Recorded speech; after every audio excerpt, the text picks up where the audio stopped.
Welcome back to Life in the Valley. This is the podcast for Valley Community Church, and we're glad that you've joined us today. Life in the Valley is a chance for us to look at some of the topics and conversations that are relevant in our lives and hopefully add some things that help us move forward. Today, I'm with Jason Soderstrom. In the middle is Molly Soderstrom. I'm Paul Ice. We're in Boulder, Colorado today. Yes. There's snow on the ground, and it's going to be 60 tomorrow. Yeah, right? so beautiful. So it's pretty a normal day. I get to drive down 52 on the diagonal on the way here, 119, and get to see the mountains and the snow. So have you guys been out today? Nothing better than, I think, the frozen flat irons. Yeah. I think they're amazing. Yes. I thought it's beautiful, and then I pulled in your neighborhood, and I saw that... Are trash cans out there? No. I saw that the cars are glazed with ice. So did you have to deal with that today? Oh, yeah. It was that's nice. that's the problems of no garage life. Yes, Sure. exactly. We don't live in the burbs. No, you're down here in Boulder. So anyways, we're grateful you've joined us. We, last week on our podcast, we talked about having margin, living generously in money.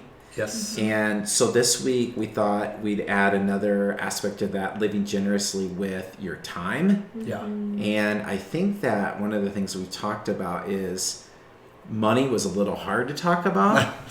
People are maybe more willing to talk about their time, but they're just as protective about their time with their money. Yeah. Yes. Well, yeah, and we looked at, on Sunday, we looked at Mark 1 and how Jesus had this really busy day. Yeah. He woke up, he was preaching, healing people, and then night came and he was tired and he healed more, and then the whole town came, and then he woke up early, and we kind of looked at that idea of how can we learn from Jesus's life, how to prioritize our time, and where do we give our time to. Yeah. And I started off with talking about how, we as a society are just naturally busy. Yep. But Jesus can relate. He had a busy day. Yes. Have you used that at all this week, Molly? Like, I'm busy?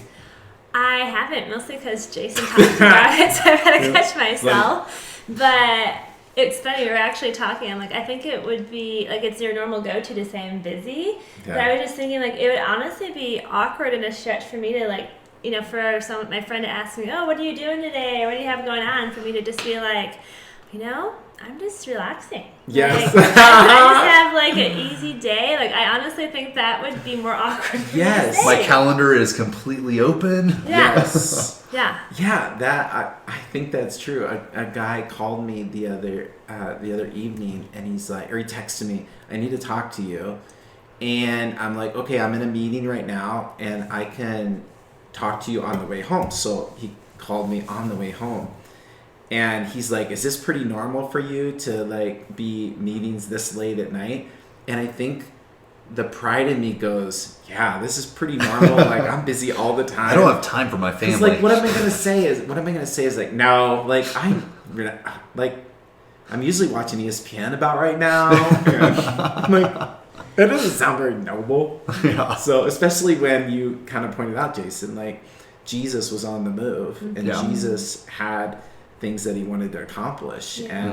And, I think one of my favorite parts in the message on Sunday is after he had that busy day, the next day, you said something like, all right, guys, let's do it again, And, like, there was probably some of them like, really? Like, we're going to do this all over again? That was a lot. Yeah. So. Well, I think in our busyness, it's kind of in our society, it is our identity. And so we typically we're all looking for purpose in life. And busyness is just, and we don't do it in a wrong motives or bad heart. It's just kind of the normal thing to say, like, I'm busy, and it brings identity, it brings worth, that you're worth something. Right. And I think what is cool is that Jesus can relate to us, that it wasn't that he was not busy. He was very busy. Right. But what did he prioritize, and how did he use his time ultimately to bring God glory? So I think that's kind of the distinguishing, is you have to move from, okay, yeah, he was busy, but busy isn't bad. It's how do you use your busyness, and where do you use your busyness, and where do you use your time? So let's jump on that. I think the areas that we can focus on is if we say, hey, Jesus identifies with this, and Jesus was a good model for it, what were some of the things that we look at Jesus' life and said, hey, here's what Jesus prioritized and how we can also live and model that way.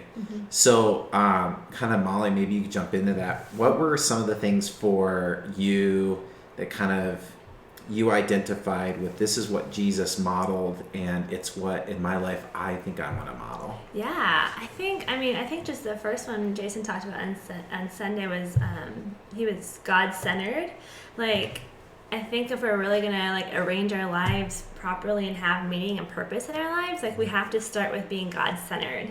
And I think this is a continual struggle, just because our time is a huge deal, and it's hard to like prioritize just some downtime or connecting with God or being refreshed.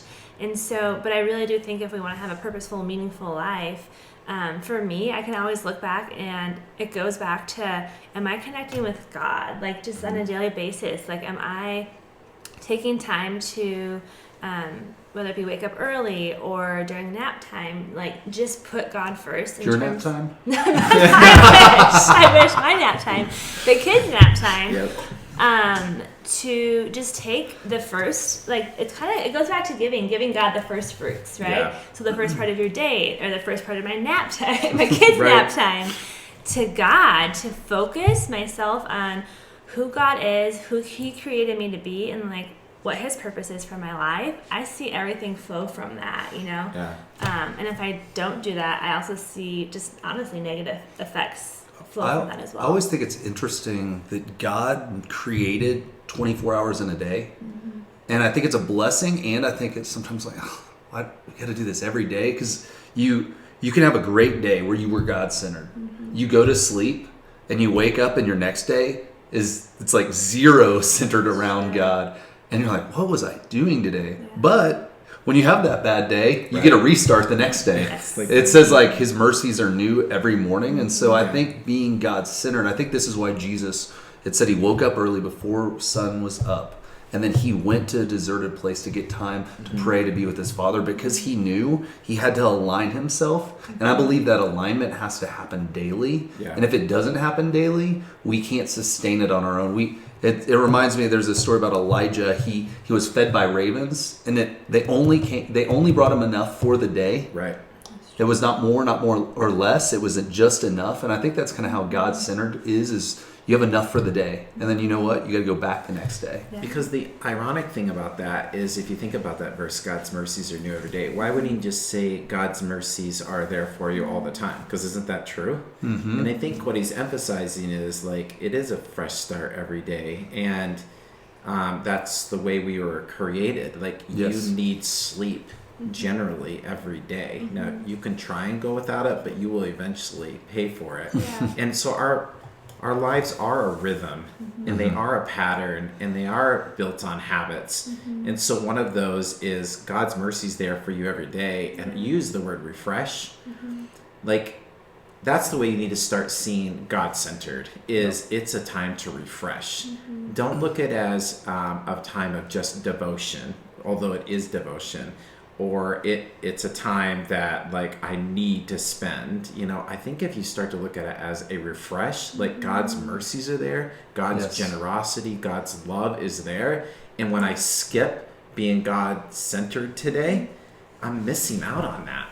Yeah. You miss the strength. You miss Yeah. the power that Yeah, comes. but I even think about like my relationship with you. Like when we got married. We're married. Like, say we got married, Right. and I didn't talk to Jason for like months. Like, we would have a horrible relationship. Like, even if we were to go a couple weeks without talking, our relationship would not be good. Right. And so kind of the same thing with our relationship with God. Like, it's a daily thing. It's a daily connecting, and you become closer to, like, we're closer to each other when we talk daily. Just even it doesn't have to be like forever. Just a couple minutes to catch up and chat. Like, we are more connected. We're closer. We have the same vision and purpose for our marriage, our family, our kids.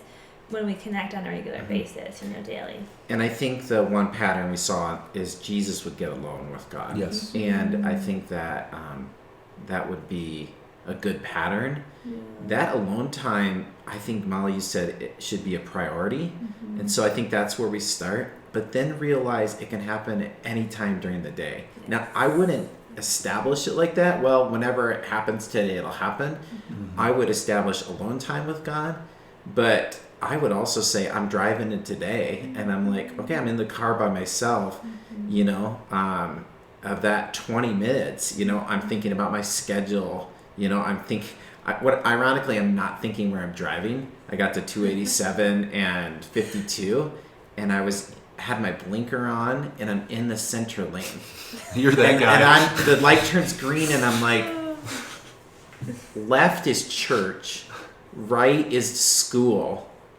Why am I in the center? Like, oh, I know. I remember where I'm going now. So, but I think intentionally, like when you're in the car or you're, in the grocery store, or it's nap time, take like a minute, right? And say, I prioritize. So he was God focused, and I think transition a little bit, probably God centered is funny because he was God. Yeah. And we're not going to break that all down today, but he did have a relationship, Jesus, with his Father that he prioritized and was important. But one of the other areas that we talked about is it can just be this way and you will not be fulfilled, right? Yes. Yeah. If you live a life that like it's me and God and that's it, and that's not what Jesus modeled either, right? No, because what we saw is his whole day, his busy day was he was preaching in the synagogue, but he wasn't like the just some famous person that would speak and then get in a limousine and roll out. He went after he was done speaking, he went and healed people, he touched people, he loved people, he saw people for people. I mean, and it goes back to he said this in the greatest commandment: love God with all your heart and love people. And so Jesus modeled it, he said it. Those are the two things we have to focus in on, is being God-centered, but also how are we people-focused? Yeah, when he said that phrase, like, I've not come to abolish the law, I've come to fulfill it. It is interesting in this generosity, living generously that we're in. I think Jesus took everything up to the next level, and this is one of the ways that he did it. It's not like there was a law, be people-focused. Right? Yeah. He's like, being people focused is how you fulfill all these other laws. In other words, the don't do this, and do this are really built on seeing people, valuing people, and living a life. We said, like, put Jesus glasses on, like, and what are the ways you do see people, right? Yeah. So, it's ultimately, I was just going to say, it goes back to love. Yeah. Like, love is not expressed. Jesus wanted to come to love. I mean, he modeled love. And how do you actually love? You don't talk about love. Right. Love is action. Love is caring. Love it. I mean, we see it in 1 Corinthians 13, all the things love is. But love actually does something. It doesn't just talk about love. So he modeled it for us. So how do we be generous with our time in this area? Like seeing other people, how do we do that? That's a good question. I mean, I think for me sometimes, honestly, it's just like taking a minute to like look up and look around. Like it sounds so simple, but just like, I have like, I'm very much a scheduled person. So I have my schedule, I have my to-do list, and I feel fulfilled if I am like marking and checking things off that list. Right? One on the Enneagram right I'm there. one on the Enneagram. And so that's fulfilling for me, but it's not nearly as fulfilling as connecting with somebody, So taking time to like, whether it be I'm out and about, or when I'm dropping the kids off at school, or when I was, before kids, when I was working, just taking time to stop, look around, and just to see people, to think, okay, like who can I connect with? And there is something, I think, like when we connect with people, like we really do get to know God in a different way, Right. And I even think of like other friends who are, just who do follow God or don't follow God. Like I see Jesus working in people's lives and hearing their stories. Like when I hear people's stories, I see God in them. Yeah. And that brings me closer to God and to that person, as opposed to staying in my zone, which is very easy for me to do. It softens my heart to God and people when I take time to stop and ask questions and listen. A couple of years ago, we bought our kids for Christmas. It was like a group present. Was the the Jeep like Power Wheel? Oh yeah. And if you are a parent and you've never bought your kids one of those, are you really parent? parenting? Yeah. You probably bought yours off Craigslist. Ours was the yes, we did buy it off Craigslist. You're a master and Craigslister. It was the John Deere one. Yeah. Whatever that So is. anyway, point of this, I was trying to teach Selah to drive it, and what people do when they first learn to drive or ride a bike. Yes. They're always looking at the steering wheel Yes. and like trying to figure out everything. And I think this is what people do with a lot of times in our lives. Yes. Even when we're trying to follow God, we're just thinking about ourselves. We're like, okay, how do I do this? How do I press the pedal? Yes. But really the way you drive is you look up and you look at your surroundings. Yeah. And I think that's kind of the base of once you know what you're doing, once you know your foundation of how to drive, you can look up and be confident and not look down. I think that's when you're God focused, or when you're centered in God. Yeah. You know where your steering wheel is, you know how to Right. drive, and then the step is looking up. Yeah. It's looking around and going, who are the people that, because God has placed people in our lives. I mean, Right. Jesus said, open your eyes, the harvest is here. Yeah. And so it's the ability to go, okay, I'm in my workplace for a reason. Yes. Like I sit next to this person. God put me here, and I Right. need to look up Yeah. and I need to engage. Yeah. I think that's my favorite part is like look up. Yeah. And God says it often, like look up, see him. And then he says look up and see the people around you. And I like this idea. You don't need to get more people in your life, and you don't need to go out and search and find them. They're there. Yeah. We were talking at our small group, like you don't even have to go past your front door. So in your own dwelling place, Yes. there's probably people there. And if there's not, have them over so they are there. You don't have to go farther than your block, at the end of your block, and the people are there. When you go to work, they're there. God's bringing them in your life. This is not today's podcast, but it is one of my kind of pet peeves on church planting is I like that have your target audience, but don't be blind to the fact that God's bringing people in your life all the time. And you're like, I gotta find my target audience and who's my people I'm gonna reach. And God's like, dude, I'm bringing people to you all Yep. the time. Open and your you're eyes. like, just open your eyes and reach Yeah. those people. Yeah. You know, Yeah. so Well, or when you're at the gym, there's people there. I mean, Yeah. there is a natural flow that God has put people in our lives. I even like it. The Great Commission says, "Go make disciples," but it's even translated better as you go, Yeah. make Correct. disciples. It's Yeah. not just go to a foreign land and make disciples. Not just as you go through your life, just open your eyes and look for people around you. Yeah. you know, for moms, and I think that the busy schedule that I often hear from with moms is I got work, I got my kids, I've got my family, and My husband that won't pick up his laundry. Exactly. That looking up thing can be very difficult sometimes, right? Yeah. Because when you say they're already in my lives, it can be hard to get outside of that bubble, right? Because Yeah. there's so much already there. Yeah. Yeah, that's true. But, I think one thing that's just like helped me, like, because I said I am more of like a schedule sort of person, is like it's helped me to in the beginning of the day if I can start my day like submitting my schedule to God. So I'm Yes. still scheduling, right? I'm still scheduling, but I'm saying, God, you know what? Like this is in your hands.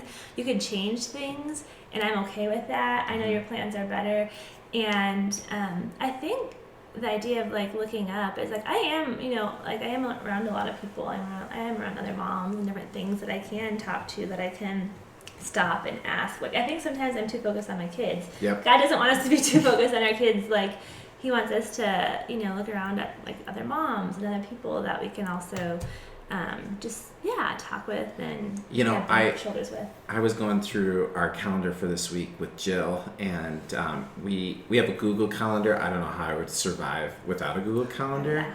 And yet I think Jesus would be like, what's a Google Calendar? Why do you need that? Because you're going to shift focus all the time when things come into your life. But I said to Jill, I'm like, hey, what's this at this time? She's like, oh, this is I'm going out to dinner with this person. And there's a lot of intentionality, like of like asking the person, putting it on your calendar and doing it. So like you can't just be laissez-faire about it. Like God's bringing people in my life, I'll just go roll with it. Like if you are going to look up and be focused, there is a lot of intentionality. Yeah, to go play top, we wouldn't play top golf with a bunch of guys this week, and to do that, there's intentionality, putting it in the schedule and making it actually happen. And I think that's the thing that's hard for people. I think people do want to be around people that God's put that desire in our hearts. Yeah, we're all and relational. we want that, but I think like what really makes people stand out is when, like you said, you're willing to take that next step and say, you know what, do you want to get coffee this week? Right.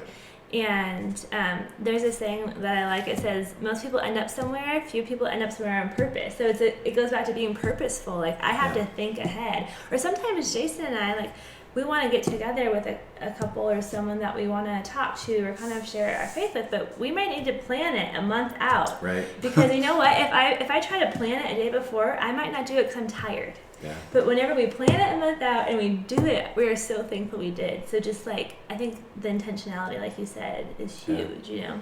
Well, if you have kids, you mentioned it before, it can be, you can be very kid focused and miss out. Yeah. And I think, you know, that's why people, when their kids leave home, their marriages struggle a lot. It's like, we haven't looked up for 20 years. Like we've been like right here. So if we look at the pattern of Jesus, he's, you know, was definitely God-centered in that way. He saw the people, saw their needs, but he was always taking people to a next step, right? Yeah. He had like mission on mind. Yeah. What do you think, Jason, was Jesus' mission? I mean, the Father sent him. He was on mission. I mean, he had 33 years. He knew he was going to the cross. I mean, his eyes were set to the cross. But I think it was twofold, actually, because we see it in John 17. He prays for his disciples, that he's sending them out, that his mission was to actually train up his disciples to launch them out. And then his mission was to go to the cross and die. Yeah. And so there was a twofold mission, but it was all with eternity in mind. And I even think that's what Jesus was doing. You know, I said it was like he finished his day and they're like, hey, everybody's looking for you. And he's like, we need to go to another town. That's why I was sent. Yeah. And he goes, well, why was he sent? To go to preach the gospel and to see other people come to know him. And then I was texted Molly this the other day. I'm kind of like into the, like trying to think of phrases to remind me of things that we're commissioned for mission. Yeah. He commissioned us for a mission. Yeah. And like the Great Commission is go into the world and preach the good news. And so he basically gave it to us that we might be mission-minded as well. Yeah, so he was living eternally focused. Yes. And that really played itself out in pouring himself into other people. Yes. In other words, I want to pass this on. Molly, what are some of the areas like you think, when you think about that mission of like, what is the mission we're living for? Yeah, and I have been thinking actually about this a lot recently because, you know, we're in a season of transition where we're moving to Denver. As a mom, my kids are always changing ages, so my mission, I always feel like things are changing. But the thing I love about following Jesus is that my purpose never changes. In the midst of all these transitions that are happening in my life, I'm always called to be a disciple, to know God, and to make disciples. And so as I'm looking around for something to grasp a hold of that's like normal and constant, I'm like, okay, I'm just going to keep doing what God's called me to, and that's to make disciples. And I think sometimes it can be overwhelming when you talk about having an impact and to be on mission. It's like, it could be overwhelming. Where do I start? What do I do? But I think something that's just been huge in my life is been just always praying that God would give me one person. God, it doesn't have to be the whole world, it doesn't have to be my whole neighborhood, it doesn't have to be my whole, the whole school. God, give me one woman that I can always be leading to Christ and helping grow in her faith. Always give me one woman. And God's answered that prayer. And so for me, that's like doable and it's attainable. And so I love that God has given us like a mission and a vision outside of kids, husband, jobs, because those things change, come and go. And it's given me security in my life. I was just going to say, I think living mission-minded is also just knowing that we have a clock on how long we're living here. Yeah. Yeah. That eternity is coming close. We're one day closer to seeing Jesus than we were yesterday. Yeah. And when you have that mindset, if you actually think about it, it's also good for raising kids. You're like, I only have 1 year. You have 1 year left, under 1 year left with Noah in the Right. house. Yeah. It's like the clock's there, but all of us have a clock of, we don't know how long even we have on earth, but we're Yeah. 1 day closer to eternity. Anytime you work with kids, whether they're either your own kids or someone else's kids, it does remind you that things are moving fast and you have so much time. And what I love about mission, you brought up, with Noah, at first you really focus on a lot of habits. Like, I wish he would do this. I wish he would be like this. This is what I want for him. And then you realize, actually, my mission is to reach his heart. Yep. And that's what I want, because the heart, if he has a heart for God and he's a heart to follow Jesus, then all those other things eventually come into it. And all of a sudden chewing gum doesn't really matter anymore, right? Like, or like how their manners are important. And it's not that it's not important, but like, it's not my mission. Yeah. And so when we look at like Jesus on mission, he was really pouring himself, I think, into other people, but it was really into their heart. So when you see you're people focused and we're on mission, I often think what on mission for Jesus meant is everywhere he went and everything he did, he was on mission. And so you go to Top Golf, and Top Golf's not your mission, but live on mission at Top Golf. And so I think what it helps relax is like, I can live just regular, normal life. Yes. Like the goal isn't like radically change my life.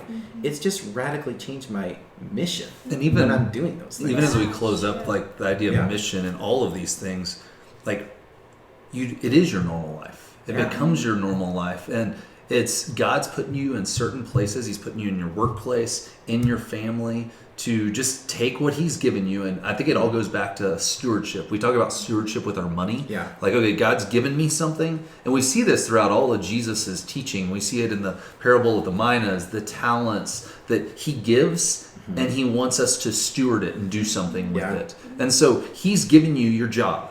He's given you your family. He's given you the people in your lives. Now, what are you going to do with it? And he's given you Yeah. the time on this earth and your health and your mental ability and your education.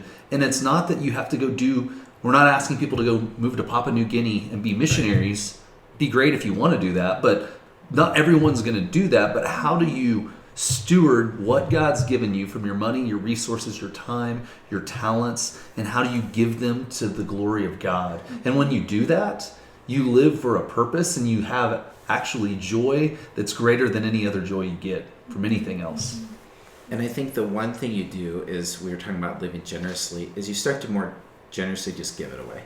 Yep. And you realize the time that I was like hoarding, that like I find satisfaction and fulfillment when I start to give it. Yeah. And I give it to God, I give it to others, and I start building margin in my life that's like lives in a missional way. It will be fulfilling. So, okay, we could go more and we could go on, and this might be our longest podcast yet. So, It's because Matt's not here. yes, He always tries to keep us on time. Yeah. I don't know about that. Maybe. Well, thanks for joining us. Life in the Valley, living generously. We hope you have a blessed day living generously. Follow us on the different places you can get this podcast, and it's on YouTube and Spotify and Apple Music, Stitcher Radio. If you subscribe, you'll get the next one when it comes out. Thanks for joining us. Have a blessed day.